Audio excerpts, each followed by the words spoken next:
Yeah, so women that don't want to be alone. This was a question that was asked for people that are in relationships, for instance, and a woman that will maybe just settle because she doesn't want to be alone. Maybe she's been, running the streets or she's been doing whatever, and then she just wants to just be settle with somebody. Like, what is your take on that? Oh, I am very much the kind of person who believes in not settling. I would much rather be by myself, etc., etc. But I really believe that if a woman is feeling lonely, whatever, you have to surround yourself with people that you want to be like. Right. Like, you have to look at your partner and be like, oh, there are qualities of this person that I want to develop. The energy has to be organically split. Yeah, not look at someone and be like, oh, this is a nice security blanket. That's not it. Right. No, it's a tough one. Fuck buddies. Right. But even women that might, have kids, and then it's they settle for that reason because they just can't see themselves doing it alone. That's another one. That puts those type of women in different categories. Women with responsibilities and women that want a responsibility, I guess. I think I think having kids and dating is a whole other. I so much respect to those people who have kids and can date and can juggle it, and it's your emotions are being pulled in multiple places. I can't. No, for sure. So I guess let's talk about something more lighter.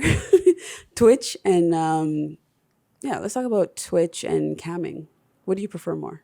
Ooh, Twitch is fairly new, and it's definitely something that I am enjoying more, but it's because I feel like that's just more of me chilling versus camming. That's actually more okay, you got to be entertaining. Yeah, you got to be entertaining. Well, Twitch is just whatever. I'm just gonna get high and play some video games.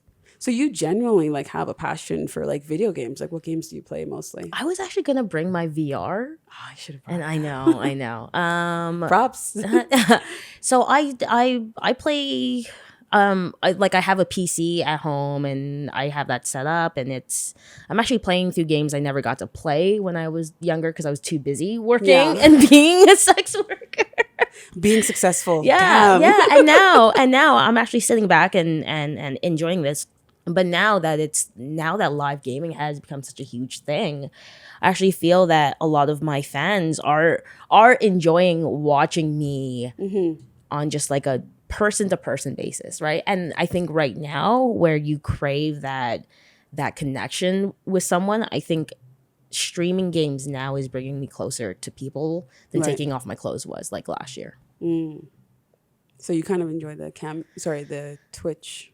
Well, so here's the thing. So the fun part of it. Because honestly, when you talk about sex work, when you have to take off, I feel there's a lot more work because you have to be in a mental mood to want to do it too. Yeah, and you're being like a stripper in the comfort of your own bedroom, but you're still playing the game and being that person.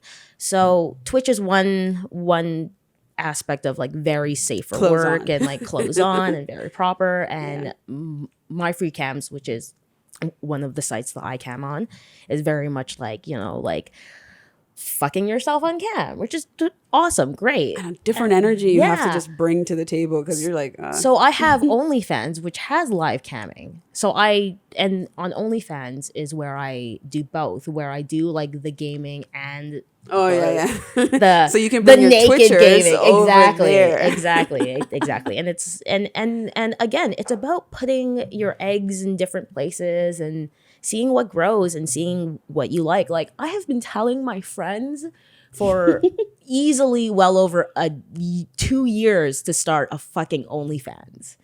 And they have been no, blah, blah, blah. And now everyone's trying to jump on it. Yeah, because there's stigma with everything. I mean, even just the attitude of sex work. People are still you came in and you said, I was an escort. It's most people shun that word. They're not saying that. They're I work. Or, I work. Or, having to use substitutionary words. I have seen some of the guys that my friends fuck for free, right? And no one can say that shit to me. No, man. Wow.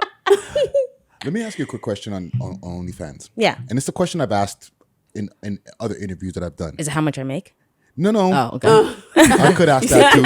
She's telling you. But it's an advice thing. Oh. Because there's women who have OnlyFans and their subscription is like $60. Yeah. Right? If somebody wants to pay $60. Right? And then there's others who have subscriptions that are like $10, $15, Yeah. $20. What's your advice? The higher or the lower? Ew. Honestly, it depends on everybody. And it's actually very funny because my roommate was going to join me. And she's on OnlyFans as well. But she is of the mind of she would rather have very few fans who bring her a higher income. Well, I'm like, I basically what I want is for someone to see a photo of me on the internet anywhere and just be like, I know exactly who that bitch is. Right? It's like, for me, I want my name out there. I think that's... You're confident with that on all aspects. Yeah, like... And if you're doing it, why not? You need to know me here and want to find me here and pay me here. Yeah, why? Yeah, but I totally get, again, like the girls who are higher are obviously a little more like low-key, exclusive, and like, no, and that's good. And like, that's the vibe that you want. But I'm trying to get that bag and I want to retire. Well, I want to retire from this at some point. And it's I have a focus and I'm trying to maximize something. Right. So your philosophy is like a lot of women are, the lower your subscription price, the more subscribers. Not always, because sometimes when it's too low, then some people will be like, ooh, why is it so low, right? There is some like a business psychology behind OnlyFans, right? So if you really want to get into it and be smart about it, you put your OnlyFans at something like $25 and do like a sale all the time. And then people think it's actually only $10, but everybody thinks they're getting a fucking deal. You're likable, it grows, right? So like, be smart, just treat it like a business. Yeah, because the preview is usually like your social media handles to kind of see what to expect. Because if people go to your page, they can see that you kind of have, some sexy photos. They could see like your assets, what you're bringing to the table, and kind of what to expect to see more of, versus somebody who maybe just opened one up and then has 3 pictures and then it's like, yeah, just follow me. You kind of have a consistent pattern of a profile that's developed, and you have links like find me gaming, find me here. Like you're actually established, versus the people that are probably just getting into it as newbies and, oh yeah, I'm just gonna do this. I want to make a lot of money. Fine. And that's fine, because some people just want to like get in and get out.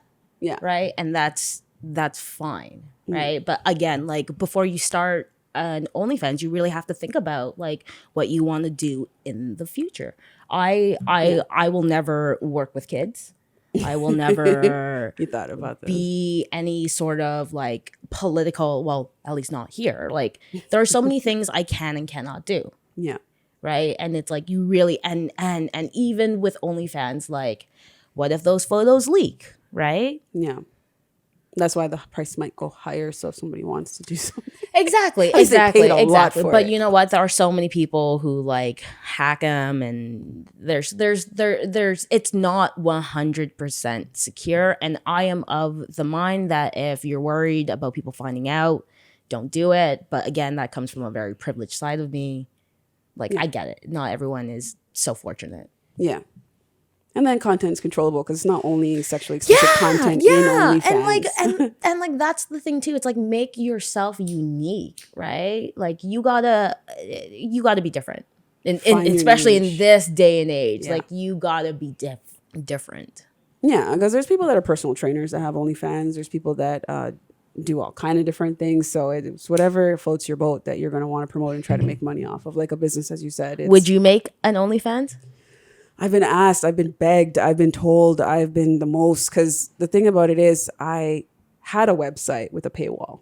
So I had an official website. So before OnlyFans and stuff, like I was already doing my thing where I had my stuff established. So that was already there. And then for personal reasons, I had to kind of stop. But with my YouTube channel, I had a lot of videos that would be considered OnlyFans worthy. So I'm thinking on it. I mean, it's kind of a no-brainer. And like, it's one of those things where like you can make it whatever you want it to be. Right. So there's 2 versions now. You can make a free OnlyFans where you can actually charge per post. So you can have a free one and have all of your videos up, and then make your topless interview whatever like $3, right? And like shit like that. But yeah, you can make it whatever you want it to be. And you make it sound so perfect because it is a business. Anything that you're really having like a service like that, it should be well thought of, and people should be disciplined with kind of the direction they want to take with it. Sex work is you get what you put into it. Right. Well said. That's the title. We always try to generate it in the earlier part of the interview. So sorry, should we write that down? Yeah, write that down. So because it was so well said, so sex work. You get in, get in what you put in. What was it? What you put in. Yeah, you get what you put into You it. get what you put into it. That's jewelry right there. Free jewelry. And then she knows her shit. My brother's gonna kill me. But he's supportive. 100%. Actually, yeah, he's so supportive. He basically says he's an only child because he's not even going to have the conversation of like, you have a sister? What does she look like? No. Yeah. She has colored hair. No, he just says no. He just says no. Because they're going to look for you. Yeah, he's just no. They're going to come. Wow. I like that approach too, because it is safer. Like, it is nice when you can not have to forcefully try to like downplay it or try to like categorize you because you're in your own lane. No, and it's actually so funny now because my brother started his own like YouTube channel for music, and he's like coming to me with like, how do I edit this video? Like, really how's the lighting? I gave him one of my cameras to film. Oh shit. Useful sis. Support. You got to support. No, that's really cool.